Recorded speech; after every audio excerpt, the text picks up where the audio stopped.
কোরআনের 85 নাম্বার সূরা 30 পাড়ায় যে সূরাটি স্থান পেয়েছে, এই সূরাটি আপনাদের সামনে আমি তেলাওয়াত করছি। বয়ানে ওঠার আগেও আপনাদের কমিটি আমার মাথায় কিছু দিয়া দিছে, হুজুর এই বিষয়টা একটু তুলে ধরবেন। সর্বাধিক খেয়াল করে এই সূরাটা আপনাদের সামনে আমি তেলাওয়াত করছি। এই সূরাটি নাজিল হওয়ার কিছু কারণ ছিল। কারণ বলতে গেলে অনেক সময়ের দরকার, তাই সংক্ষেপে আমি বলি।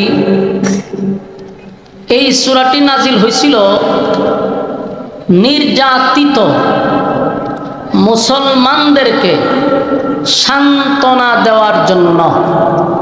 বলুন, এই সূরা নাজিল হয়েছে কেন? নির্যাতিত মুসলমানদেরকে সান্ত্বনা দেওয়ার জন্য। তাহলে সাহাবায়ে কেরাম যখন নির্যাতিত ছিল, আল্লাহ তাদের ইমানি স্পিরিট বাড়ানোর জন্য এই সূরায়ে বুরুজ নাজিল করে। এই সূরার ভিতরে চারটা কসম আছে। শপথ করছে আল্লাহ চারটা। শপথ করার পরে আল্লাহ ওই জালেমদের ব্যাপারে কিছু কথা বলছে। তাই আমরা আলোচনাটা যত মনোযোগ দিয়ে শুনব, বর্তমান প্রেক্ষাপটের সাথে আমরা এটা মিলাবো। কারণ এটা আজ থেকে 1500 বছর আগে নাজিল হয়েছিল, তখনকার নির্যাতিত মুসলমানদেরকে উদ্দেশ্য করে সান্ত্বনা দেওয়ার জন্য। আজকে 2025 সাল, গোটা বিশ্বে সবচেয়ে বেশি নির্যাতিত, নিপীড়িত, লাঞ্ছিত, অপমানিত মুসলমান। গোটা পৃথিবীর দিকে তাকায়া দেখেন, সব জায়গায় টার্গেট হলো মুসলিম ধ্বংস করা। আপনারা দেখছেন কিছুদিন আগে ফিলিস্তিন এবং ইসরায়েলের যুদ্ধবিরতির কথা বলছে। এই যুদ্ধবিরতি রেখা পাকিস্তান আর আফগানিস্তানের আবার লাগাই দিছে। খেয়াল করছেন বিষয়টা? কি পরিমাণ মাস্টার মাইন্ড কাজ করে। লক্ষ লক্ষ নারী, শিশু, পুরুষ, নারী, বৃদ্ধ, বৃদ্ধা লক্ষাধিকের উপরে শাহাদাত বরণ করছে জালেমদের অত্যাচারের উপরে। সেই যুদ্ধ বন্ধ করার আগে আগেই আবার আরেক মুসলমান ভাইদের মধ্যে লাগাই দিছে। আমরা আছি হাত নাবিতে বাঁধবো না বুকে বাঁধবো, কাঠটুপি উষা কাঠটুপি নেশা, এই গুতাগুতিতে আমরা ব্যস্ত। আর গোটা বিশ্বে শক্তিশালী মুসলমানদেরকে মাটির সাথে মিশায়া দিচ্ছে। টার্গেট শুধু একটা দেশ নয়, গোটা পৃথিবীর মানচিত্রের থেকে মুসলমানদেরকে চিরতরের জন্য শেষ করে দেওয়ার যে প্ল্যান, যে নকশা তারা আঁকছে, এটা বাস্তবায়ন করতে চাচ্ছে। কিন্তু পৃথিবীর থেকে মুসলমান ধ্বংস হবে না, যদিও মুসলমানদের উপরে এখন পরীক্ষা চলতেছে, ইমানি পরীক্ষা। এই পরীক্ষায় যারা উত্তীর্ণ হবে, আল্লাহ বলেন তাদেরকে জান্নাতের মেহমানদারি আমি আল্লাহ নিজে করাবো। কানাত লাহুম জান্নাতুল ফিরদাউসি নুজুলা। আল্লাহ আমি সর্বোচ্চ জান্নাত, যেটা ভিআইপি, ওই ভিআইপি জান্নাতের ভিতরে তোমাদেরকে মেহমানদারি করাবো যারা ইমানের পরীক্ষায় পাশ করবে। পরীক্ষা কিন্তু চলতেছে। আমার তেলাওয়াতকৃত যে সূরাটা নাজিল হয়েছিল, যখন ইসলামের প্রথম দিক দিয়া যখন কালেমার দাওয়াত শুরু হলো, কিছু সংখ্যক মানুষ কালেমা পড়লো, ঈমান আনলো, তাদের উপরে নির্যাতন শুরু হলো। নির্যাতনের স্টিম রোলার তাদের উপরে চাপিয়ে দেওয়া হলো। এত নির্যাতন, এত নির্যাতন, যেই নির্যাতন, তখনকার যুগটা ছিল বর্বর জাহিলিয়তের যুগ। নির্যাতনটা বর্বরের মতোই। নির্যাতনের যখন স্টিম রোলার চাপায় দেওয়া হলো, সাহাবায়ে কেরাম সহ্য করতে পারতেছে না। কাউকে শুলিতে ঝুলায় রাখছে, কারো গলার মধ্যে রশি লাগাইয়া মরুভূমি দিয়ে টানতেছে, কাউরে কালেমা পড়ার অপরাধে জ্বলন্ত তৈলের মধ্যে ছেড়ে দিছে। কাউর বুকের উপরে পাথর রাখছে, কাউকে আবার জ্বলন্ত কয়লার মধ্যে শোয়া রাখছে। এত নির্যাতন। সাহাবায়ে কেরাম রাসূলের কাছে বলল, হুজুর নির্যাতনের মাত্রা এত বাড়ছে, আমরা আর সহ্য করতে পারতেছি না, আপনি যদি একটু আল্লাহর কাছে বইলা আমাদের নির্যাতনটা কমাইতেন, আসমান থেকে যদি একটু সাহায্য আসতো, আর পারতেছি না। রাসূল তাদের নির্যাতন দেখা রাসূল নিজেও সহ্য করতে পারে না, চোখের পানি ঝরে। কিন্তু আল্লাহ রাসূল তখন বললেন, তোমরা ধৈর্য ধারণ করো। কিন্তু তারা বারবার বলতেছে, পয়গম্বর আর কত ভাই শাহাদাত বরণ করছে, আমাদের উপরে এত নির্মমভাবে নির্যাতন শুরু করছে যা আমরা সহ্য করতে পারতেছি না। তাদের এই অভিযোগের পরে আল্লাহ সূরা বুরুজ নাজিল করছে। সুবহানাল্লাহ। আসেনি? আগে একটু ভূমিকাটা শুনেন। তারা যখন রাসূলের কাছে এই অভিযোগ দিতেছে যে আমরা সহ্য করতে পারতেছি না, রাসূল বলতেছে তোমাদের উপরে আল্লাহ ঈমানের পরীক্ষা নিচ্ছে। সাহাবায়ে কেরাম হুজুর আপনি একটু দোয়া করেন আল্লাহ যেন আমাদেরকে সাহায্য করে। তখন আল্লাহ সূরা বুরুজ নাজিল করে। রাসূল দুনিয়াতে আসার প্রায় ৮০ অথবা ৭০ বছর আগে, রাসূল দুনিয়াতে আসার কত বছর আগে? ৮০ থেকে ৭০ বছর আগের একটা জালেম শাসকের ঘটনা শোনাইছে সূরা বুরুজের ভিতরে। এবং এই কথাগুলি বলতে গিয়ে আল্লাহ ৪টা কসম করছে। বলুন কয়টা কসম? একটা ঘটনা বর্ণনা করতে গিয়ে ৪ কসম করছে। ঘটনাটা কত গুরুত্বপূর্ণ যদি আপনারা মনোযোগ দিয়ে শুনেন তাহলে সামনে বুঝতে পারবেন। এই সাহাবীদের নির্যাতনের কথা শুনে আল্লাহ সূরা বুরুজ নাজিল করে। রাসূল দুনিয়াতে আসার ৮০ বছর আগে একজন জালেম শাসকের ইতিহাস শুনাইয়া সাহাবীদের ঈমানি জজবা আল্লাহ বাড়াইয়া দিয়েছে। আল্লাহ এই সূরার শুরুতে ৪ কসম করছে। আমরা এই সূরাটা প্রথম তার অর্থগুলো একটু বোঝার চেষ্টা করি, এরপরে আমরা তার বিস্তারিত আলোচনা করব ইনশাআল্লাহ। আল্লাহ শুরুতেই বলেন, ওয়াসসামাই যাতিল বুরুজ। আল্লাহ বলেন নক্ষত্র বিশিষ্ট আসমানের কসম, গ্যালাক্সি বিশিষ্ট আকাশের কসম, তারকা যেখানে ঝুলিত ওই আকাশের কসম করছে আল্লাহ, নক্ষত্রের কসম, তারকার কসম, এই বিশাল আসমানের কসম করছে আল্লাহ প্রথম।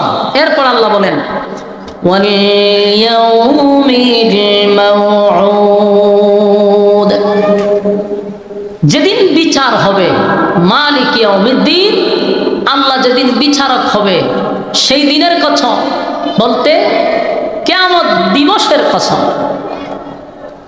এরপর আল্লাহ বলেন ওয়াশাহিদিন ওয়া মাশহুদ।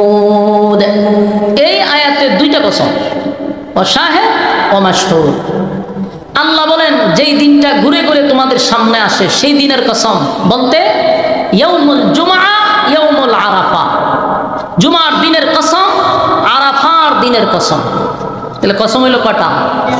নক্ষত্র বিশিষ্ট আকাশের কসম একটা, কিয়ামত দিবসের কসম, ইয়াউমুল জুমআ, জুমার দিনের কসম, ইয়াউমুল আরাফা, আরাফার কসম।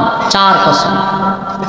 4টা কসম করে আল্লাহ পড়ে বলেন কুতিলা আসহাবুল উখদুদ, গর্ত খননকারীর উপরে আমি আল্লাহর অভিশাপ, জালেম শাসকের উপরে আমি আল্লাহর অভিশাপ। তাহলে কসম করলো 4টা, এরপরে অভিশাপ দিল কারে? জালেমদের উপর আল্লাহর অভিশাপ। গর্ত খননকারীরা, যারা গর্ত খনন করছে তাদের উপর অভিশাপ। এখন খালি স্মরণ রাখবেন, পরে বলতেছি। এরপর আল্লাহ বলেন আন্নারি যাতিল ওয়াকুদ, যেই গর্তের ভিতরে ধাউ ধাউ করে আগুন জ্বলছিল। খুব স্মরণ রাখবেন, প্রথম কি বলছে? গর্ত খনন যারা করছে। তাহলে আমরা একটা গর্ত পাইলাম এখানে। এরপরে কি বলছে? গর্তের ভিতরে ধাউ ধাউ করে আগুন জ্বলছিল। তাহলে আমরা আগুনও পাইলাম। এই পয়েন্টগুলো এত রাখবেন, সামনে আসতেছে। إذ هم عليها قعود যখন তারা পাশে বসে দেখছিল, তাহলে কিছু মানুষ এখানে উপস্থিত ছিল যারা স্পটে থাইকা সরজমিনে থাইকা সব দেখছিল, তাহলে কিছু একটা ঘটছিল যা তারা দেখছিল। কথা বুঝতেছেন? পয়েন্টগুলো ইয়াদ রাখবেন। وهم على ما يفعلون بالمؤمنين شهود মুমিনদের সাথে যা করেছিল তারা সব দেখেছিল। মানে মুমিনদের সাথে যা ঘটনা ঘটছে এরা তার সরজমিনে সব দেখছে। তাহলে এখানে মুমিনদের সাথেই ঘটনাগুলি ঘটছে, এখানে আমরা স্পষ্ট হলাম। وما نقموا منهم إلا أن يؤمنوا بالله العزيز الحميد তারা মুমিনদেরকে শাস্তি দিছিল কেবল এ কারণে যে তারা ঈমান এনেছিল একত্ববাদী খোদার উপরে। বলুন, মুমিনদের উপরে শাস্তি কেন দিছিল? তারা ঈমান আনছে কার উপরে? একত্ববাদী খোদার উপরে, যার কোনো শরীক নাই, যার কোনো ইলাহ নাই। তাহলে ঈমান আনার অপরাধী সেই শাস্তিগুলা দেওয়া হয়েছে। الذي له ملك السماوات والأرض والله على كل شيء شهيد আকাশমণ্ডলী ও পৃথিবীর রাজত্ব যার মোটর, সেই সত্তা সব দেখছিল। আল্লাহ দেখার বাহিরে কিছু আছে? সব কিছু মালিক দেখে। কথা বলেন। ইন্নাল্লাযীনা ফাতানুল মুমিনিনা ওয়াল মুমিনাতি সুম্মা লাম ইয়াতুবু ফালাহুম আযাবু জাহান্নাম ওয়া লাহুম আযাবুল হারীক। তারা মুমিন পুরুষ ও মুমিন নারীদের উপর নির্যাতন করেছে, তওবাও করে নাই। আল্লাহ রাব্বুল আলামিন বলে তাদের শাস্তি জাহান্নামের আগুন। বলুন, তাদের শাস্তি কি? জাহান্নাম। ইন্নাল্লাযীনা আমানু ওয়া আমিলুস সালিহাতি লাহুম জান্নাতুন তাজরি মিন তাহতিহাল আনহার যালিকাল ফাওজুল কাবীর। এবং যারা ঈমান আনছে, সৎ কাজ করছে, নিশ্চয়ই তাদের জন্য রয়েছে জান্নাত, যে জান্নাতের নিচে প্রবাহিত হবে এক বিশাল নহর, যেগুলো জান্নাতীরা দেখে খুশি হবে। জান্নাতীদের জন্য পুরস্কার কি? যে জান্নাতুল ফিরদাউস, যেখানে আল্লাহ মেহমানদারি করাবে। কাদের জন্য? যারা ঈমান আনছে এবং সৎ কাজ করছে। কথা কি বুঝতেছেন? ইন্না বাতাশা রাব্বিকা লাশাদীদ। তোমার রবের ধরা বড় কঠিন। রব যদি ধরে থেকে ছাইরা দেয়নি। কথা বল না, রবের ধরা বড় শক্ত। স্মরণ রাখবা, ইন্নাহু হুয়া ইউবদিউ ওয়া ইউঈদ। তারা প্রথমবার সৃষ্টি, যিনি প্রথমবার সৃষ্টি করতে পারে তিনি পরবর্তীতেও সৃষ্টি করতে পারে। যিনি আমাদেরকে প্রথমবার সৃষ্টি করছে, দ্বিতীয়বার তিনি আমাদেরকে আবার পুনরায় সৃষ্টি করবেন। কথা বুঝতেছেন? ওয়াহুয়াল গফুরুর ওয়াদুদ। তিনি ক্ষমাশীল, অতি দয়াময়, এতে কোনো সন্দেহ নাই। আল্লাহ বলেন যুল আরশিল মাজিদ, সম্মানিত আরশের মালিক। এরপর আল্লাহ বলেন ফাআলুল লিমা ইউরিদ, যা কিছু ইচ্ছা তা উনি করেন, আবার যা কিছু ইচ্ছা করেন তা করে ফেলেন। মনে চাই সেটা করতে আল্লাহ কইরা ফেলান। কেউ কি অর্ডার নিতে হয়? কারো কাছ থেকে অনুমতি নিতে হয়? বাল হাল আতাকা হাদিসুল জুনুদ, তোমার কাছে কি পৌঁছেছে সেই বাহিনীর সংবাদ? মানে রাসূলকে বলতেছে, আপনার কাছে কি অতীতের বাহিনীর সংবাদ পৌঁছে? কোন বাহিনী? আল্লাহ বলেন ফিরআউন ওয়া সামুদ। ফিরআউন এবং সামুদ, তাদের কাহিনীকে আপনি শুনছেন? আল্লাহ বলেন বালিল্লাযীনা কাফারু ফি তাকযীব। তা সত্ত্বেও যারা কুফুরের কঠোর পরিণাম শুনছে, তারপরেও তারা থেকে বিরত থাকে নাই, মানে কুফর করলে শিরিক করলে যে কি শাস্তি হবে এটা জানার পরেও তারা এখান থেকে বিরত থাকে নাই, তারা সীমা লঙ্ঘন করছে। এরপর আল্লাহ বলেন আল্লাহু মিন ওয়ারাইহিম মুহীত, অথচ আল্লাহ তাদেরকে তাদের পেছনে চতুর্দিক দিয়ে আল্লাহ গ্রাস করে রাখছে, তারা এটা বলতে পারে। এরপর আল্লাহ বলেন বাল হুয়া কুরআনুম মাজিদ, কোরআনের প্রত্যাখ্যানের পরে তারা কোরআনকে প্রত্যাখ্যান করছে, কিন্তু এটার কিন্তু সম্মানহানি হয়েছে আল্লাহ বলেন, এবং এটা অতি সম্মানী একটা কোরআন, তারা প্রত্যাখ্যান করছে, এতে কোরআনের কিছু আসে যায় না, এটা সম্মানী কোরআন।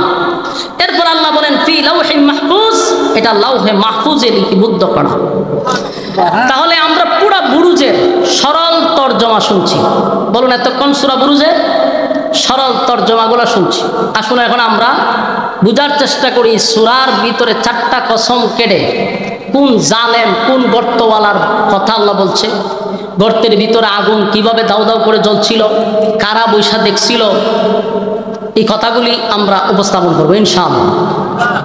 রাসূল দুনিয়াতে আসার 80 বছর আগে একটা জালেম শাসক ছিল। এই শাসক নিজেকে খোদা দাবি করত, বলুন কি দাবি করত? নাউজুবিল্লাহ।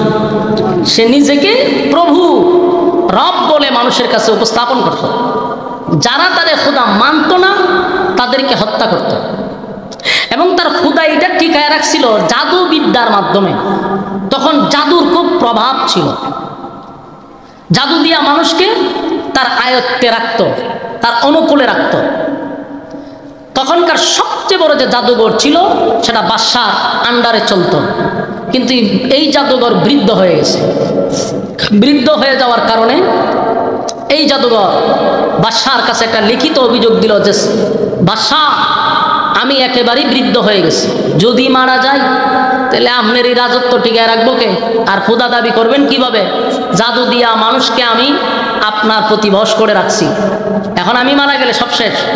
তাই আমি জীবিত থাকা অবস্থায় একটা মেধাবী নৌজওয়ান বুদ্ধিমান শক্তিশালী একটা যুবক দেন, যার কাছে আমি সমস্ত জাদুবিদ্যা শিখাবো, পরবর্তীতে আপনার রাজত্ব সে ধরে রাখবে। বাদশা বলল চমৎকার একটা আইডিয়া, ভালো বুদ্ধি দিছ। বাদশাহ চতুর্দিক থেকে গবেষণা করে যাচাই বাছাই করে একটা ছেলেকে পাইছে, খুব যুবক বুদ্ধিমান। এই যুবক প্রতিদিন এই বৃদ্ধর কাছে এসে জাদু শিখে, আবার ক্লাস শেষ বাড়ির দিকে চলে যায়। ঘটনাক্রমে একদিন তাকায়া দেখে রাস্তার পাশে এরকম একটা মাহফিল হইতেছে। তো যেই বক্তা ওয়াজ করতেছে উনি হলেন ঈসা আলাইহিস সালাতু ওয়াস সালামের একজন উম্মত, আবেদ মানুষ, বুজুর্গ মানুষ। নসিহত করতেছে, একত্ববাদী খোদার উপরে মানুষকে ঈমান আনার জন্য আহ্বান করতেছে, ওয়াজ নসিহত করতেছে। এই যুবক কিছু সময় শূন্য দেখলো যে ভালোই তো লাগে, কথা তো খুব যুক্তি এবং ভালো। 2 দিন 3 দিন শুনতে শুনতে তার ভিতরে একটা পরিবর্তন আসছে। আরেকদিন রাস্তা দিয়ে যাচ্ছিল, হঠাৎ করে দেখে রাস্তার মাঝখানে বিশাল বড় এক সিংহ বসে আছে। এটার ভয়ে গ্রামের মানুষ আর রাস্তা উঠতে পারে না। যুবক সেই দৃশ্য দেখে চিন্তা করলো এখন কি করা যায়।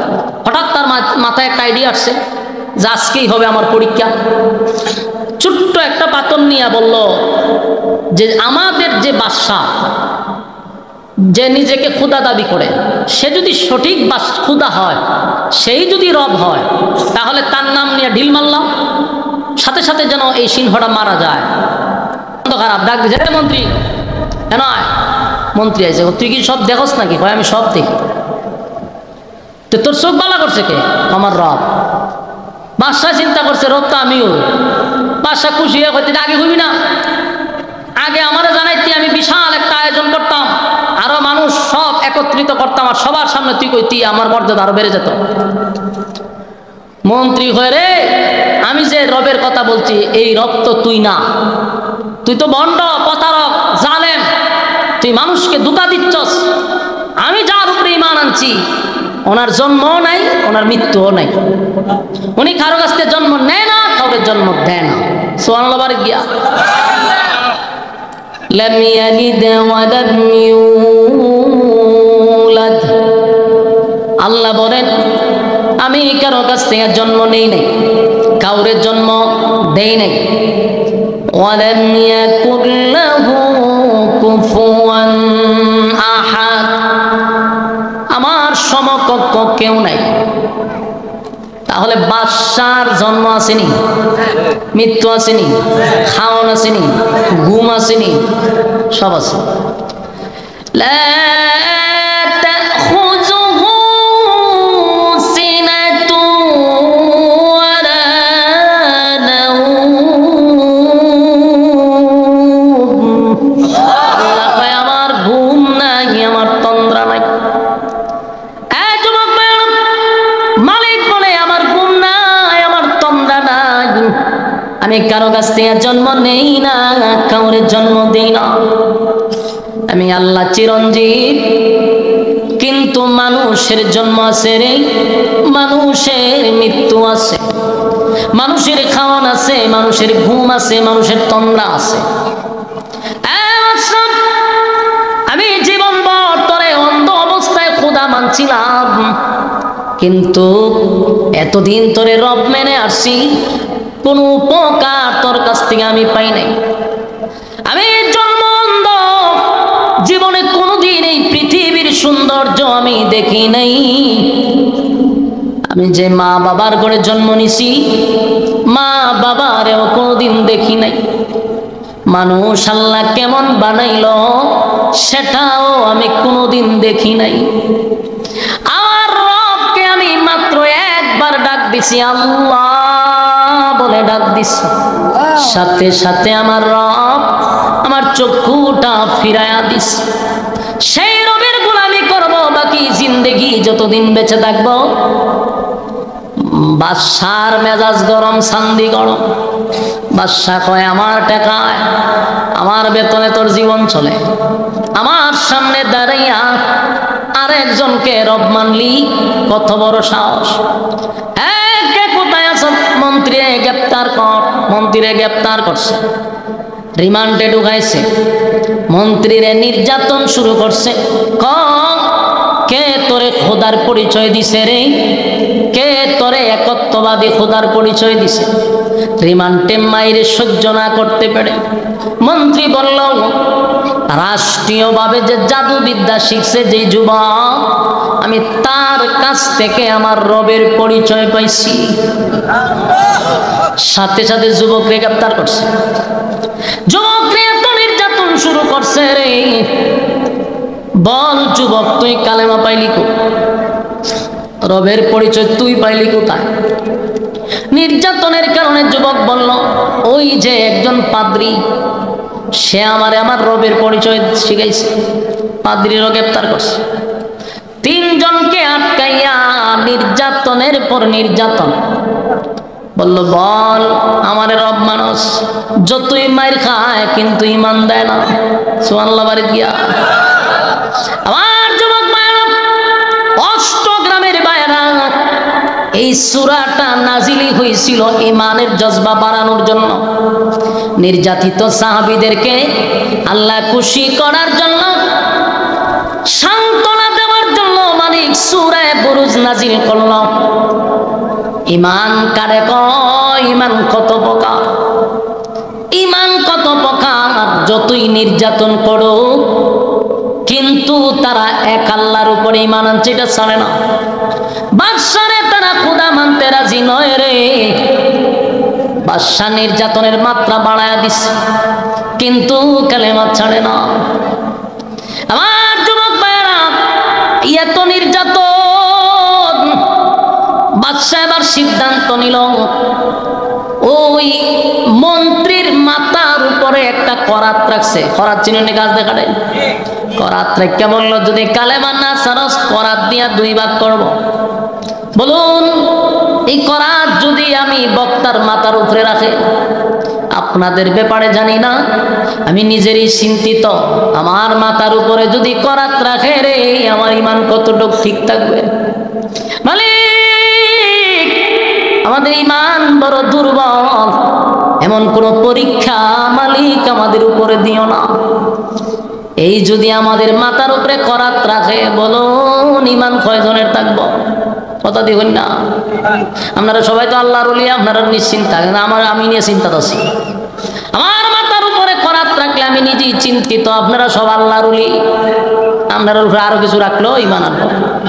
তবে আমি আমার বাস্তব অ্যানালাইজ করে যতটুকু বুঝলাম, বাংলাদেশের মুসলমানের ইমান অত দুর্বল, 5 টাকার রং সার কাছে ইমান বিক্রি করে, আবার খরাত রাখত এমনি ইমান ডালা মাগলে করলে যে ইমান পূজাত গিয়া হয় পূজা আর পূজাও মা এপিটার রিপিট বলে দেহারে কিন্তু আবার উফরে খরাত রাখন লাগবো, কথা কই নাকি? এরা ইমান জাগাত বেচালা হয় কোরআনের শাসন আমরা মানি না, শরীয়ত আইন আমরা বিশ্বাস করি না। একদল হয় আমরা পূজা আর পূজা জমা, ইতারে আবার বুকো ভাত করতে লাগবো নি, মাথার উপর ঠাড়া হলানি লাগবো, এমনিতেই ইমান ছেড়ে দেয়। এই জন্য আল্লাহ রে আমিনু কামা আমানান নাস, ইমান আনো ওই মানুষের মতো যারা ইমান দিয়া আমাদেরকে দেখায় গেছে। আমি যে কোনো দলের রাজনীতি করি, ঠিক আছে, রাজনীতি করা নিষেধ না, করেন, কিন্তু রাজনীতির কারণে আমার ইমানকে আমি ধ্বংস করতে পারি না। কোন নেতার জন্য আমার ইমান ধ্বংস করতে আমি পারবো না।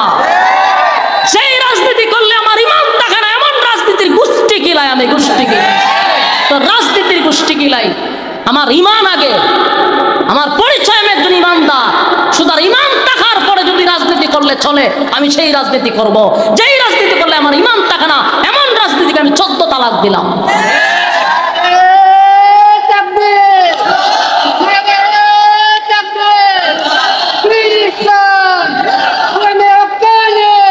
সম্মানিত সুধী, ইমান হলো সবার আগে। বলুন রাজনীতি আগে না ইমান আগে? ইমান আগে। ইমানের ব্যাপারে কোনো ছাড় দেওয়া চলবে না। রাজি আছেন ইনশাআল্লাহ? আল্লাহ রাব্বুল আলামিন বলেন আমিনু কামা আমানান নাস, ইমান আনো ওই মানুষদের মতো। আমিনু কামা আমানান নাসের ব্যাখ্যা এই ঘটনা হতে পারে। আমিনু কামা আমানান নাস আল্লাহ বুঝাইছে আব্দুল্লাহ বিন তামের কেউ হতে পারে, বিবি আসিয়া হতে পারে, বেলাল হতে পারে। সাহাবায়ে কেরামদেরকে উদ্দেশ্য করে আল্লাহ বলছে তাদের মতো ঈমান আনো, যারা ঈমান আনছে, ঈমানের পরীক্ষা দিছে, জীবন দিছে, কিন্তু ঈমান দেয় না, ঈমান দেয় নাই। আমরা রংসা খাইলে হয় আমরা দালাইছি, একটা বুট দেয় 3 জনে, বুট কটা দিছে কয়জন রে? 3 জনে দেয়। ঈমান আছে না গেছে? সকালবেলা ঘর থেকে বাহির হয় ঈমান লইয়া, সন্ধ্যা বেলা ঘরে ফিরে বেঈমান হইয়া। কত মানুষ রাস্তাঘাটে ঈমান দেয়। আমার যুবক ভাইরা, ঈমানের এত দাম, যারা পরিমাণ ঈমান লইয়া যদি কেউ কবরে যায় গো, আল্লাহ বলেন একদিন আমি তারে উঠাইয়া জান্নাতে ঢুকাবো, শুধু জাররা পরিমাণ ঈমান নিয়ে কবরে যাওয়ার কারণে। আর যদি ঈমান না থাকে তাহলে আল্লাহ বলেন অনন্তকালের জন্য জাহান্নামী, কোনদিন জান্নাতের গ্রাণ পাবে না। সাবধান, ঈমান, ঈমান বড় মারাত্মক। যুবক ভাইয়েরা, আব্দুল্লাহ বিন তামের হলো যুবকটার নাম, আর মন্ত্রীর মাথার উপরে করাত। মন্ত্রী কমাই জ্বালা, কিন্তু ঈমান দিতাম না। তুই যে বন্ড খোদা এটা আমি বুঝে লেছি, কারণ খোদা কোনো সময় এত জালেম হয় না, তুই জালেম। বাসায় এই মন্ত্রীর মাথার উপরে করাত লাগাই দিছে। চিন্তা করেননি, কল্পনা করেন একটু, করাতটা মাথা দিয়ে যদি বাবা সিরে আপনি কি টিকতে পারবেন? আল্লাহু আকবার। আল্লাহ শরীরে বিজারা মারে, শরীর ঝাঁকুনি মারে, যদি কল্পনা করি, এরপরও ঈমান ছাড়ে না। সুবহানাল্লাহ। করাত দিয়া 2 ভাগ করে এইভাবে শরীর 2 ভাগ ফিরে গেছে, ঈমান দিছে। এই জন্য আল্লাহ কয় আমিনু কামা আমানান নাস, তোমরা তাদের মতো ঈমান আনো। তারা ঈমান আইন না দেখা গেছে যে সব দিয়া দিলাম, ঈমান দিব না। একজনকে হত্যা করলো, এবার ধরছে ভাদ্রি রে। কয় ভাদ্রি দেখছো তুমি? দেখছি তো, হসাইরা দেয় এখন আমার খোদা মান হইতো না, হতে খরাত লাগা। ভাদ্রি দেও খরাত দিয়ে 2 ভাগ করে ছেড়ে দিছে। চিন্তা করতেছেন বিষয়টা? ছেলে কজনে মারল? রয়েছে কজন? ওই যুবক। এবার বাদশা কয়, যুবক, 2 জন রে তোর সামনে আমি হত্যা করলাম করাত দিয়া, বাকি রইলি তুই। 2টা দেখছ নি? হ দেখছি। তোর ভয় লাগছে না? লাগছে তো, তুই কালেমা ছেড়ে দে। আমারও যদি এইভাবে 1000 বার তুই 2 ভাগ করস আর 1000 বার আল্লাহ জীবিত করে, তাও তোরে ক্ষুধা মানন যেত না। আমি যে রবের উপরে ঈমান আনছি, এই রবের উপরে খুশি হয়ে 1000 বার আমার জীবন দিতে প্রস্তুত। ঈমান কাটে কা বাদশাহ সর্বনাশ করে নিছে। বাদশাহ এক কাজ কর, এরে গোপনে মারবো না, এরে প্রকাশ্যে মারবো। বাদশাহ 2 হাত পাও বাইন্দা সেনাবাহিনীরা কয়, ওই উষা টিলার থেকে না ছেড়ে দে, নিচে পড়ে বর্তই যাবো গা, মানুষ দেখে ভয় পাইব। নিচে উপরে পাহাড়ের উঁচু টিলায় এখান দিয়ে ছেড়ে দিব। যুবক আল্লাহর কাছে দোয়া করছে, আল্লাহ, জীবন মৃত্যু সব আপনার হাত, হায়াত মৌতের মালিক আপনি, মরতে তো হবে, তবে আমার একটু সময় দেন, আমি বাদশার একটু খেলা দেখালি। যুবকের দোয়া আল্লাহ কবুল করছে। পাহাড়ের মধ্যে এমন ভূমিকম্প দিছে, পাহাড় এমন লড়া শুরু হয়েছে, যত সেনাবাহিনী গেছেন সব নিচে বইরা বর্তে গেছে গা। যুবক অক্ষত, কোন শরীরে একটা টাচও লাগে নাই। বাদশার সামনে একটা শুরু হয়ে হারে হারে কিতা হবো। বাদশা চাই হয়ে বাহিনী করো, ও বর্ত গেছে গা। বর্তা তো তুই হইতে, এখন আমি হয়েছি না, তোর বাহিনী হয়েছে কেমন হয়েছে বলে আল্লাহ করছে। বাদশার পুরো মাথা গরম, আমি ভাড়াইলাম আমার বাহিনী সব বেরিয়েছে গা। এখন আরেক বাহিনী মানে নৌবাহিনী সাগরের মাঝখানে নিয়ে বস্তার ধরে উড়ায় ফেলাই দিবি। সব বাহিনী ধইরা এই যুবক লয়ে গেছে সাগরের পাড় নিয়ে, হে গেল সাগরের মাঝখানে ফেলাই দিব। আল্লাহ, এই সাগরের মাঝখানে এমন এক ভূমিকম্প দিছে পানির মধ্যে, সব উইল্ডা মুইল্ডা নৌকা লইয়া ফিরে সব মরছে। যুবক সাগরের ভাড়া ভাড়া হয়েছে। বাদশার সামনে গিয়া কিতা কব, বাদশা কই সব বনাস, আমার বাহিনী কই বলে সব শেষ। বাদশায় চিন্তা করে আছে যে ঘটনাটা কিতা, বলে ঘটনা খুব খারাপ। বাদশার চান্দি পোড়া গরম, সেনাবাহিনীও শেষ, নৌবাহিনীও শেষ। যতবার চায় যুবককে মারার জন্য, যারা মারতে যায় তারা মরে যায়, যুবক বেঁচে যায়। বাদশাহ মহা চিন্তিত। বাদশাহ যুবকের কাছে গিয়া হয়, তুই মরতি না? যুবক কয়, আমার মারাটা কি তোর বেশি দরকার? বলে হ। বলে কারণটা কিতা? তুই যদি বাচ্চা থাকস তাহলে মানুষ আমাকে রব বলবে না, কারণ দেশের সব মানুষ আমার রব বলে, একমাত্র তুই আমার বিরুদ্ধে যে তুই একত্ববাদী খোদার উপরে ঈমান আনছস। সুতরাং তুই দুনিয়ার থাকলে আমার খুদাই রাজত্ব চলবে না। বা যুবকে কয়, আচ্ছা এই কারণে মারবি? বলে হ। তো মেরে না, তবে মারতে গেলে আমার পরামর্শ ছাড়া আমারে মারতে পারবি না। তোর যখন আমারে মারার তুই সব মারতে পারবি, তবে আমি যে পদ্ধতি বলবো সেই পদ্ধতিতে আমাকে মারবি। ঠিক আছে। তো সারা দেশের মানুষ এক জায়গায় কর, একটা বিশাল মাঠে দেশের সব জনগণ এক জায়গায় করবি, একটা স্টেজ করবি, স্টেজের মধ্যে আমার দাঁড় করাবি, কোন একটা জনগণ যেন ঘরে না থাকে। বাদশাহ এমন এক অ্যালার্ট জারি করছে, দেশের সব জনগণ এক জায়গায় একত্রিত হয়েছে। বললো এখন কি করতে হবে? বলে আমার ওই স্টেজের উপরে দাঁড় করাইয়া আমার রবের নাম নিয়ে তুই আমার তীর মারবি। আমার রবের নাম নিবি, এমন জুড়ে নিতে হবে যেন সব মানুষের কানে আমার রবের নাম পৌঁছে যায়। সুবহানাল্লাহ। বাদশা কয়, যেমনে কস এমনি রবের নাম জুড়ে নিয়া বিসমিল্লাহ আল্লাহু আকবার কই তীর মারছে, সাথে সাথে যুবক মারা গেছে। সুবহানাল্লাহ। আসেনি? এর আগে কত চেষ্টা করলো, মরছে, এখন মরলো কেমনে? আল্লাহর নাম নিছে, যুবক চাইছে, আল্লাহ তারা এইভাবেই শাহাদাত বরণ করছে। আচ্ছা, যুবক তো মেরে লেছে, শেষ না ঘটনা? কিন্তু ঘটনা শেষ হয় নাই, ঘটনা মাত্র শুরু হয়েছে। আপনারা শোনার ধৈর্য আসেনি? যারা চেয়ারে বইয়া ট্যাং ঝুলাইতেছে এরা আসেনি? এরা খুব আনন্দে ওয়া শুনতেছে, কি আমার উপরে আর কেউ রব বইলে অন্য কেউ ডাকবে না, সব। কিন্তু ঘটনা তো ভাই ভিন্ন। উপস্থিত সারা দেশের মানুষ বলল যে এটা কি আশ্চর্য ব্যাপার, যে যুবককে মারার জন্য বাদশা বহু চেষ্টা করলো, বহু বাহিনী মারা গেল, যুবককে মারতে পারলো না। আজকা যে রবের নাম শুনছি, এটা তার রবের নাম নেওয়ার সাথে সাথে সে দুনিয়ার থেকে বিদায় নিল। এই কোন রবের নাম নিছে? আর এই রবের নাম নেওয়ার সাথে সাথে যুবক মারা গেল। তাহলে আমরা সেই রবের উপরে ঈমান আনছি যেই যুবক যেই রবের উপরে ঈমান আনছে।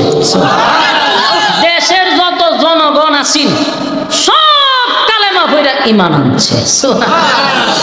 বাদশা 3 জনের জ্বালা যন্ত্রণা সহ্য করতে পারছে না, রাত্রে তার ঘুম হইছে না। 3 জনে তারে রব মানে নাই, এই জন্য তার যন্ত্রণা। এখন দেশের সব মানুষ তারে রব মানে না, লাগছে নি দরবা কথা কই না? বাদশার অহন মাথা ঠিক আছে নি? দেশের সব মানুষ তারে খোদা মানে না, না যুবকের রবের উপর আমরা ঈমান আনছি। সুবহানাল্লাহ। এক যুবক জীবন দিয়া লক্ষ মানুষের ঈমান আনায় দিছে। সুবহানাল্লাহ। বাদশার বাহিনী কয়, স্যার ঘটনা তো ভিন্ন। বলে কি? আগে তো 3 জনকে মারছেন, সারা দেশের জনগণ আপনারে আর রব মানে না, কিতা করবেন? ওই বাদশাহ তখন বলল যে সব যদি না মানে সব কেটে ফেললাম। চিন্তা করেন এটা কি সুস্থ না অসুস্থ? এটা কত বড় জালেম! এই জন্য বলে আল্লাহ কয় জালেমের প্রতি আমি আল্লাহর অভিশাপ। চিন্তা করেন এ কত বড় জালেম। এখন দেশের সব জনগণ যদি আমার খোদা না মানে, দেশের সব জনগণ মাইরালাম।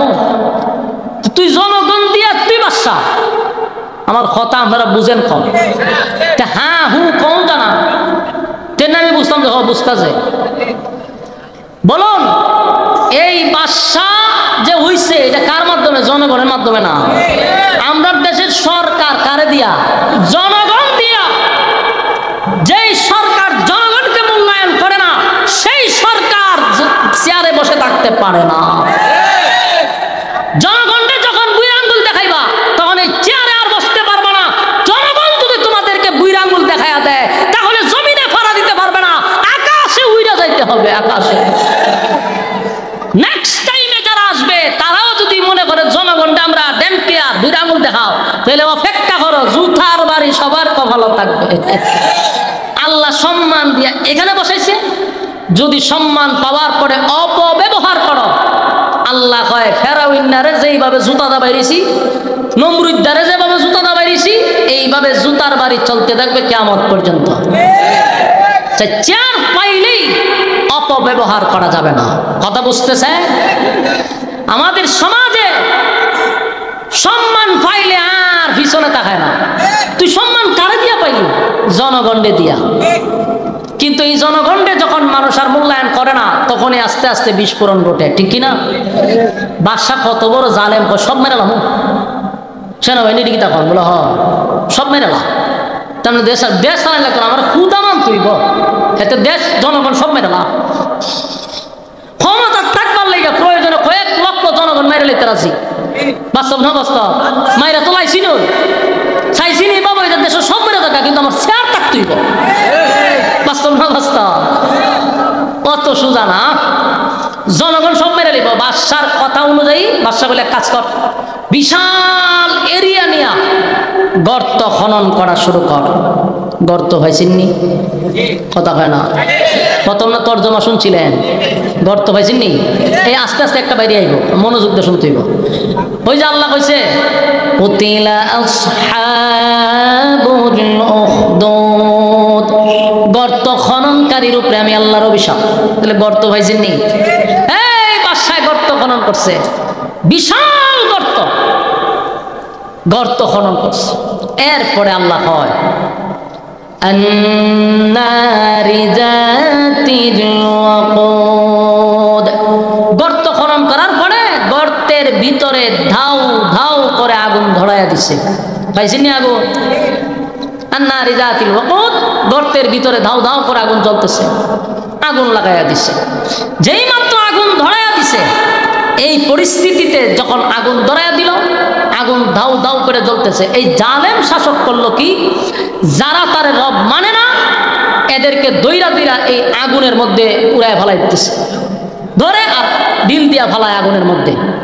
জীবন্ত মানুষটা আগুনে পুড়ে শাহাদাত বরণ করছে। এরকম একজন দুইজন নয়, হাজার হাজার মানুষকে জালেম শাসক আগুনে পুড়াইয়া মারছে। এই জন্য আল্লাহ এই কথাটা কোরআনের মধ্যে তুলেন, আন্নারি যাতিল ওয়াকুদ, গর্তের ভিতরে ধাউ ধাউ করে আগুন জ্বলছে। ইযহুম আলাইহা কুউদ, আর এই গর্তের কিনারা একটা স্টেডিয়ামের মতো বানাইছে, গর্তের পাশে বৈশা কিছু লোক বাদশাকে যারা খোদা মানে এরকম কিছু জালেমরা বৈশা মদ্যপান করতেছে আর হাসি তামাশা করতেছে। ওই যে আল্লাহ কইছে এরপর আয়াতে কি কয়, ইযহুম আলাইহা কুউদ, তারা পাশে বসে সব দেখছিল। ওই তারা বইয়া বইয়া মদ খায় আর হাসি তামাশা করতেছে, মুসলমানদেরকে মারে আর তারা হাসি তামাশা করে। ঠিক একই সাইজে এখন মারা হচ্ছে, ফিলিস্তিনের মা বোনদেরকে মারতেছে, ট্রাম্প সেখানে বসে বসে মদ্যপান করে আর কিটকিটায় হাসে। বাস্তব না বাস্তব? পুরা দেশটাকে একটা ধ্বংসস্তূপে পরিণত করছে, আর ওই দেশের মানুষগুলা বৈশা বৈশা মদ্যপান করে আর হাসি তামসা করে। সিস্টেম এক। আমার যুবক ভাইরা, আল্লাহ রাব্বুল আলামিন বলেন, জানেন শাসক আগুন ধরায়া দিল, আগুনের ভিতরে মুমিন বান্দা মুমিন বান্দীদেরকে দড়ে দড়ে কালেমা আনার অপরাধে একে একে সবাইকে আগুনে পোড়ায়া দিল। আগুন দাউ দাউ করে জ্বলতেছিল, আগুনে যখন পোড়ায়া দিল, আল্লাহ বলেন এত বড় জানেন, ওহুম আলা মা ইয়াফআলুনা বিল মুমিনিনা শুহুদ। এই মুমিনদের সাথে যা ঘটছিল, যা হইছিল, পাশে যে বসা ওই লোকগুলা সব দেখছিল, দেখে হাসি তামসা শুরু করছে। আল্লাহ কি সব দেখছেনি? কথা কয় না? আল্লাহ বলেন ওয়ামা নাকামু মিনহুম ইল্লা আইয়ুমিনু বিল্লাহিল আজিজিল হামিদ। এই যাদেরকে আগুনে পোড়ানো হয়েছে, তাদের কোনো অপরাধ ছিল না, একটাই তো অপরাধ, তারা এক আল্লাহর উপরে ঈমান আনছে রে। তাদের ব্যাপারে দুর্নীতির কোনো মামলা ছিল না, তারা মানুষের সম্পদ আত্মসাৎ করে নাই, দেশের টাকা বিদেশেও প্রচার করে নাই, মানুষের হক নষ্ট করে নাই, দুর্নীতির কোনো মামলা নাই, অপরাধ একটাই, এক আল্লাহর উপরে ঈমান আনছে। ঠিক নেই? আর যারা এক আল্লাহর উপরে ঈমান আনে, যারা মালিকের হুকুম রাসূলের তরিকা অনুযায়ী চলে, দেখবেন ওই মানুষগুলা বেশিরভাগ লাঞ্ছিত হয়। গত 16 বছর দেখছেন সবচেয়ে বেশি হাত করা পড়ছে আলেমরা, সবচেয়ে বেশি বেরি পড়ানো হয়েছে আলেমদেরকে। বলুন বাংলাদেশের কোন আলেমের উপরে দুর্নীতির অভিযোগ আছে? কথা দিয়ে আপনার আসতে কয়, আপনার ইমান যে দুর্বল এটা আওয়াজে বোঝা যায়। বাংলাদেশের একজন আলেমের ব্যাপারে কেউ বলতে পারে না যে তার দুর্নীতির মামলা আছে। বাংলাদেশের কোন আলেম দেশের টাকা বিদেশে পাচার করে নাই, বেগম পাড়ায় বাড়ি করে নাই। বাংলাদেশের কোন আলেম রাস্তার ইট বালু সিমেন্ট খায় নাই, চাঁদাবাজি টেন্ডারবাজি করে নাই। তারপরেও গোড়াইয়া গোড়াইয়া আলেমদের উপরে তো নির্যাতন কেন? উদ্দেশ্য একটা, সব সুরেরা এক হইছে এই সমাজ থেকে ইসলাম উঠায়া দেওয়া। দেখেন না কত নাটক করছে, আলেমদেরকে পাশানোর জন্য বিভিন্ন নাটক কইরা কইরা ঢুকাইছে। যুবক ভাইয়েরা, ওই বাদশাহ মুমিন বান্দা মুমিন বান্দীদেরকে আগুনে পোড়াইছে, পাশে বৈশা বৈশা জালেমরা দেখছে। সেই সময় আল্লাহ ওই জায়গাতে এমন বিস্ফোরণ ঘটাইছে, সব জালেমরাও একসাথে আগুনে পুড়ে মারা গেছে। সুবহানাল্লাহ। যারা বৈশা তামাশা করছিল, যারা মুমিনদের আগুনে পোড়া দেখা আনন্দ মিছিল করছিল, আমার আল্লাহ কয় এদের একটারও আমি অস্তিত্ব রাখি নাই, আগুনের মাঝখানে বিস্ফোরণ ঘটাইয়া দিছে। যারা গ্যালারিতে বসা ছিল সব গুলারে আল্লাহ সমানে বাদশা সহ সব জ্বালাইয়া দিছে। আল্লাহ বলেন ওয়াসসামাই যাতিল বুরুজ, আসমানের কসম, ওয়াল ইয়াউমিল মাউউদ, কিয়ামত দিবসের কসম, যেই দিন আমি আল্লাহ বিচার করব, যেই দিন মানুষ নারী পুরুষ উলঙ্গ অবস্থায় আবার দাঁড়াবে। যাদেরকে আমি প্রথমবার জীবন দিছিলাম, দ্বিতীয়বার আমি তাদেরকে আবার জীবন দিব, পুনরায় তারা উলঙ্গ অবস্থায় হাসরের মাঠে দাঁড়াবে। সেখানে আমি মিজানের পাল্লা দিয়া আমল নামাগুলি তাদের মাপ নিব। যাদের ইমানের পাওয়ার থাকবে, আল্লাহ বলেন আমি আল্লাহ ওয়াদা দিলাম, ইন্নাল্লাযীনা আমানু ওয়া আমিলুস সালিহাতি কানাত লাহুম জান্নাতুল ফিরদাউসি নুজুলা। ওয়াদা দিলাম ঈমান আর আমলের যাদের আমি বাড়ি হবে জান্নাতুল ফিরদাউসের মেহমান বানায়া দিব। আমার যুবক ভাইরা, এই যে ঘটনাগুলি আমার আল্লাহ শুনাইছে সূরা বুরুজের ভিতরে, নির্যাতিত মুসলমানরা নির্যাতিত মুসলমানদেরকে আয় জালেম যেইভাবে মুমিন বান্দা মুমিন বান্দীদেরকে আগুন দিয়া পোড়াইছে, আল্লাহ রাব্বুল আলামিন সূরা বুরুজ নাজিল করে সাহাবায়ে কেরামদেরকে সান্ত্বনা দিল। যেই সময় সাহাবায়ে কেরামদেরকে নির্যাতন শুরু হয়েছে, কালেমার দাওয়াত যখন রাসূল 3 বছর গোপনে গোপনে গোপনে গোপনে দাওয়াত দিছে, এরপরে গোপনে দাওয়াত দেওয়ার পর রাসূল প্রকাশ্যে দাওয়াত দেওয়া শুরু করলো। যেই মাত্র প্রকাশ্যে দাওয়াত দিল রে, তখন আবু জাহেল আবু লাহাব একত্রিত হইয়া মুসলমানদের উপরে নির্যাতন শুরু করে দিল। এত নির্যাতন এত নির্যাতন, কোন সাহাবীদেরকে জ্বলন্ত কয়লার মধ্যে শোয়া রাখছে, বুকের মধ্যে পাথর দিয়া রাখছে গো। জ্বলন্ত কয়লার মধ্যে কি শুয়া থাকা যায়? চামড়া গলে গেছে, গর্ত হয়ে গেছে। এরপরে আবার বুকের মধ্যে পাথর রাখছে যেন নড়াচড়া না করতে পারে। সাহাবায়ে কেরাম রাস্তা দিয়া যাচ্ছিল, তাকায়া দেখে হযরত বিলালকে বালুর মধ্যে শোয়া রাখছে। বিলালের বুকের উপরে পাথর। বিলাল পাথরের নিচে তাই কাজ জুড়ে জুড়ে বল আল্লাহ আল্লাহ আল্লাহ, জুড়ে জুড়ে আল্লাহ আল্লাহ বলতে লাগলো। এই জুড়ে জুড়ে আল্লাহ বললেন, বেঈমানরা তারে আরো নির্যাতন করে। এক কাফের আইসা বিলালের জিহ্বাটা টান দিয়া বাহির করে পেরাক মাইরা দিছে। আমার যুবক ভাইরা, এই অষ্ট গ্রামের ভাইরা দিলের কান লাগাইয়া কথাগুলি শুনেন। ইমান কারে কয় গো? মুসলমানের ঘরে জন্ম নিছি, আজকে আমাদের ইমানের জন্য পরীক্ষা দিতে হয় না, ইমানের জন্য আমাদের জিহ্বার মধ্যে পেড়াক মারা হয় না, এরপরও আমরা ইমানের উপর অটল থাকতে পারি না। বেলালের জিহ্বার মধ্যে পেড়াক মারছে কেন জানেননি? শুধু আল্লাহর নামটা জুড়ে নেওয়ার কারণে। সাহাবায়ে কেরামরা বেলালকে বলল, বেলাল তোর নির্যাতন দেখা সহ্য করতে পারি না, বরদাস্ত করতে পারি না। বেলাল রে, তুই আস্তে আস্তে মনে মনে মালিকের নাম জপ, তুইলেই তো তারা পেরাক মারবে না, নির্যাতনের স্টিম রোলার তোর উপরে চাপাবে না। বেলাল রে বুঝাইয়া তারা চলে গেল। কিন্তু প্রতিদিনের মতো বেলাল এত জুড়ে জুড়ে আল্লাহর নাম নেয় রে, কাফের বেঈমানরা আল্লাহর নাম জুড়ে নিলে সহ্য করতে পারে না, তাই তারা তার উপরে আরো নির্যাতন করে। একদিন, 2 দিন, 3 দিন সাহাবীরা তারে নিষেধ করলো। একদিন বলল, বেলাল এত করে বুঝাইলাম, তোর নির্যাতন যে আমরা বরদাস্ত করতে পারি না। বেলাল রে, তোর বুকের উপর পাথর সরাইবার ক্ষমতাও আমাদের নাই। বেলাল, কিন্তু আমরা বললাম মালিকরে আস্তে ডাকলেও শুনে, মালিকরে জুড়ে ডাকলেও শুনে, আস্তে আস্তে ডাক, মালিক তো তোর ডাক শুনবে। কেন জুড়ে জুড়ে ডাকস? যার কারণে তারা ক্ষিপ্ত হয়, মারে। তোর মার দেখলে আমরা সহ্য করতে পারি না রে বেলাল, আমাদের দিকে তাকাইয়া মালিকরে আস্তে আস্তে ডাক। বেলাল বলে, সাহাবীরা রে, আমি তো মানুষ, আমার আঘাত করলে তোমার ব্যথা লাগে। আমি মানুষ, আমার আঘাত করলে আমারও ব্যথা লাগে, আমারে মারলে আমারও ব্যথা লাগে, আমি আর তো সহ্য করতে পারি না।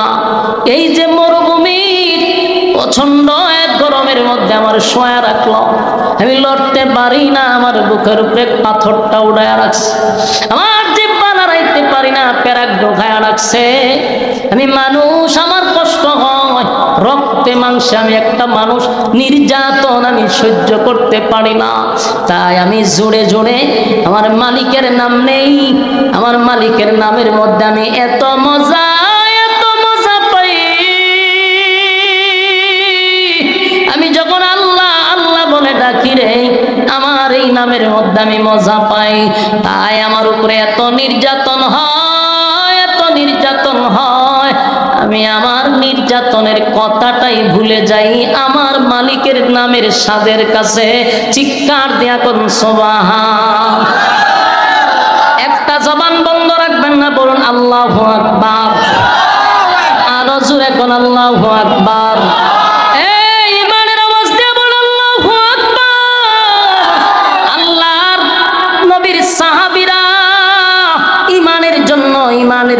ইমানের জন্য নির্যাতন সহ্য করছে, এমনকি খাব্বাবরেও মারছে, বেলালরেও মারছে, আম্মারকেও মারছে, সুমাইয়ার শাহাদাত বরণ করলো। একের পর এক নির্যাতনের স্টিম রুলার চাপায়া দিছে যুবক ভাইরা, কিন্তু একটা মুহূর্তের জন্য তারা ঈমান ছাড়ে নাই। আর আমরা 5 টাকার কাছে ঈমান বিক্রি করে দেই, যেই রাজনীতির কারণে আজকে ঈমানটারে বিক্রি করতেছেন। জাইনা রাখেন, এই দুনিয়া চিরস্থায়ী নয়।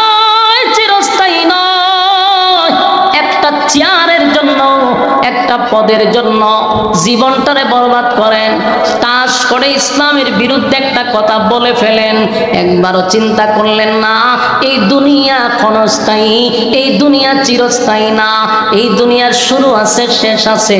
ঈমানটাতে দিয়া দিলাম, পরকালের জীবন যার শুরু আছে রে, তার কোনো শেষ নাই। বাস্তব না বাস্তব? তার কোনো শেষ নাই। তাই আমি আপনাদের কাছে বলবো, আমার ঈমান আগে না রাজনীতি আগে? এই কথা হয় না, আমার ঈমান আগে। ঈমান নিয়ে উল্টা পাল্টা চলবে না, কথা হয় না। কত ভাবে যে এখন আমাদের মধ্যে ডাইভার্ট করতেছে। সারা বাংলাদেশে টুপিওয়ালারা আরে এক হইতে দেয় না, কথা হয় না দি? সারা বাংলাদেশে টুপিওয়ালারে এক হইতে দেয় না। যদি বাংলাদেশে টুপিওয়ালা এক হয়ে যাইত, খুদার কসম এই বাংলাদেশে ইসলাম কায়েম হতো। দেয় না এক হইতে, কারণ কোটি কোটি টাকা মাঝখানে ডালতেছে, মোল্লারা যেন এক না হয়, কথা হয় না দি? দেখেন না, একটু স্লিপ হইলই 10 মোল্লায় যেতে ধরে, কথা হয় না? একজন যদি একটা ভুল করে 10 জন এটারে সাপ দিয়া ধরে, ওরে পাই রে ভুল করছে, যদি যে তওবা করে সেটা দে খামরা খামরি কইরা মানুষকে হাসায় তো লাভ নাই। আমার কথা আপনারা বুঝেননি না? গুরুস্থান আইছি আমি, লক্ষণ তো এরকম হই। আপনারা যেরকম শ্রোতা, যেরকম ওয়াজ এরকম, আপনারা লক্ষণ যেরকম, আজকে আমার অবস্থা এরকম। আওয়াজ আপনারা একবারই নেই, কথা বুঝছেন নি? আমার কিতা বুঝলা? অপরাধ যদি একজন করে, ছাড় দেওয়ার মন মানসিকতা থাকতে হবে। মাইকে যে শ্বাস টানে, মানুষ মারবেন আপনি, বুঝছেন? মানুষ মারবেন আপনি এনায় শিখলে দেখেন। এইভাবে যদি হয়তো কেমন হইব, যান বাইরে করে নিতেছেন আপনি, অবস্থা খুব খারাপ। সম্মানিত শুধু বলুন, যদি আমরা এক হইতে চাই, ঐক্যের ক্ষেত্রে ছাড় লাগবে। ঐক্য হইতে গেলে ছাড় দেওয়ার দরকার আছে নি? ছাড় দিতে হবে। একজন একটা ভুল করছে, ক্ষমা চাইলে তারা মাফ করে দেন, ছাড় দেন ভাই। কামরা কামড়ি কইরা ঐক্য হওয়া যাবে না। এই যে না সোশ্যাল মিডিয়াতে এখন কি চলতেছে, ভয়াবহ এক পরিস্থিতি। এক বক্তা উনি বলছে যে রাসূলকে সাংবাদিক বলছে। এই কথাটা আমরা কি মাইনে নিছি? এটা মানার কথা না, রাসূলের শানে এটা চরম পর্যায়ের এক বেয়াদবি। কিন্তু উনি বলছে যে আমি ক্ষমা চাইছি, তাহাজ্জুদ করে মাফ চাইছি, তাহলে শেষ না? একটা মানুষ যখন আল্লাহর কাছে ক্ষমা চায় তো শেষ। ও না, আপনি তারা গাঁজা ঘুর বানাই নিছে, গাঞ্জা বলে খায়। এই যদি অবস্থা হয়, তাহলে আমাদের পরিণতি কি এক হওয়ার জায়গা তার আছে? গাঞ্জা বলে খায়, বানাই নিছে বেটার কাফের। একদল তারা গাঞ্জা খাওয়াইতেছে, একদল কাফের বানাই নিতেছে। ওরে বাপরে বাপ, বাপরে বাপ। ছাড় দেওয়ার মন মানসিকতা থাকা দরকার। যেই লোকটার ব্যাপারে বিতর্কিত হয়েছে, একটা বার একটু চিন্তা করেন, 3টা বছর সে জেল কাটছে, 6টা বছর। তার উপরে যেই পরিমাণ নির্যাতন হয়েছে, যারা সমালোচনা করতেছি আমরা সেই নির্যাতনের শিকার হই নাই। এটা আমরা মাথায় রাখতে হবে। বড় বড় মোটকা লাগাইয়া মন্তব্য করা যায়, জেল তো খাটি নাই, 3 বছর রিমান্ডে আমরা থাকি নাই, তাই আমাদের মুখ দিয়ে সমালোচনা বাহির হয়। 3 বছরে তার উপরে যেই পরিমাণ নির্যাতন হয়েছে, এটা তো আমরার উপরে হয় না। আল্লামা বাবনগরী রহমতুল্লাহ আলাইহির বক্তব্য শুনেন নাই? ওনারে জেলখানায় কি করছে, বাতের ওষুধ দিতে দিতে জালেমরা ওনাকে দুনিয়া থেকে বিদায় করছে। বাবনগরীর বয়স সেরকম হয় নাই, বার্ধক্যে পৌঁছে নাই, এর আগে ওনারে শেষ করে দিছে। আল্লামা সাইদি সাহেব জেলখানার ভিতরে স্বাভাবিক মৃত্যু হয় নাই, ওনাকে চক্রান্ত করে তার হত্যা করছে, ঠিক কিনা বলে? আমাদের প্রত্যেক আলেমদেরকে যারা জেল কাটছে, ইবনে শাইখুল হাদিস সহ অতীতে যারা জেলখানায় ছিল, তাদের উপরে কি পরিমাণ নির্যাতন হয়েছে কল্পনাও করতে পারবেন না।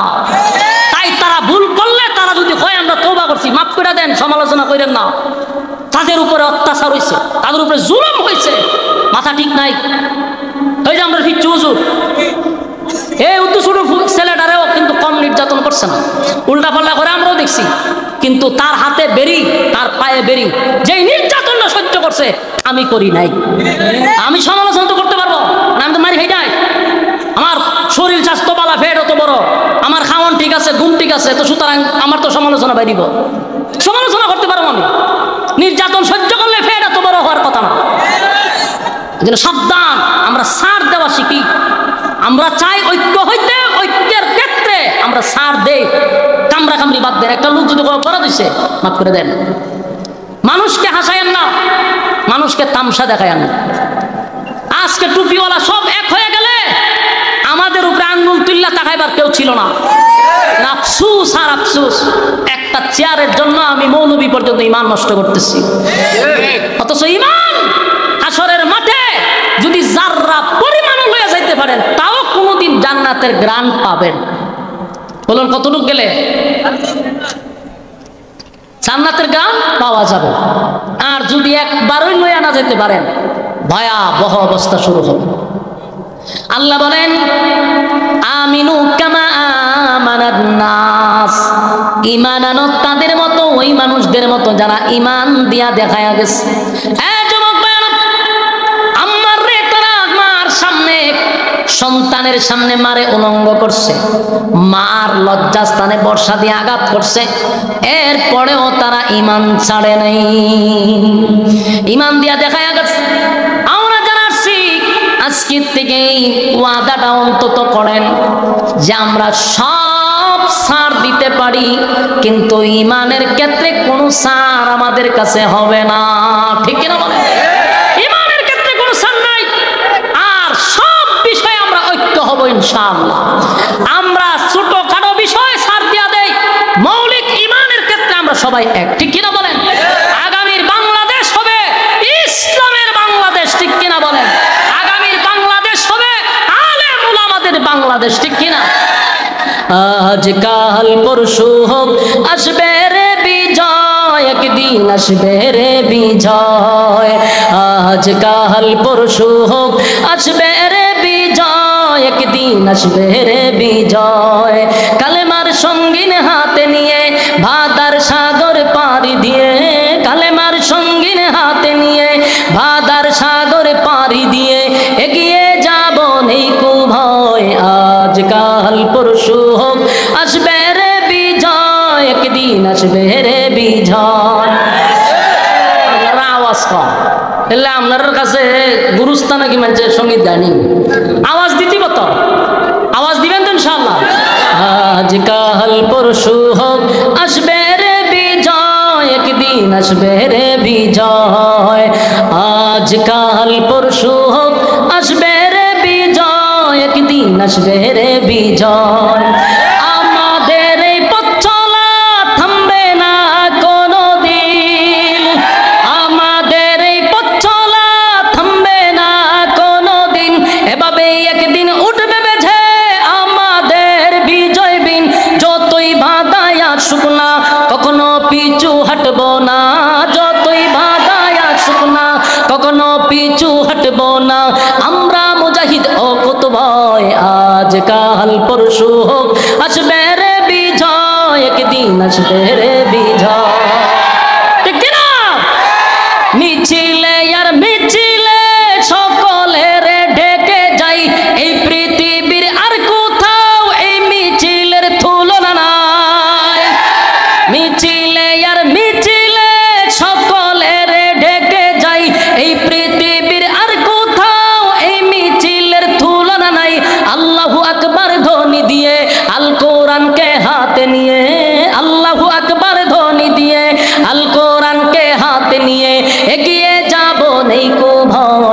আজ কাল পরশু হোক, আসবে রে বিজয়, একদিন আসবে রে বিজয়।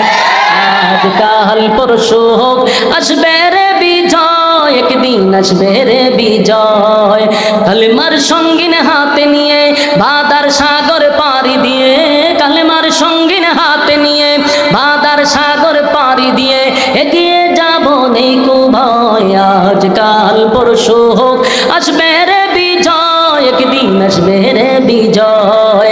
আজ কাল পরশু হোক, আসবে রে বিজয়, একদিন আসবে রে বিজয়।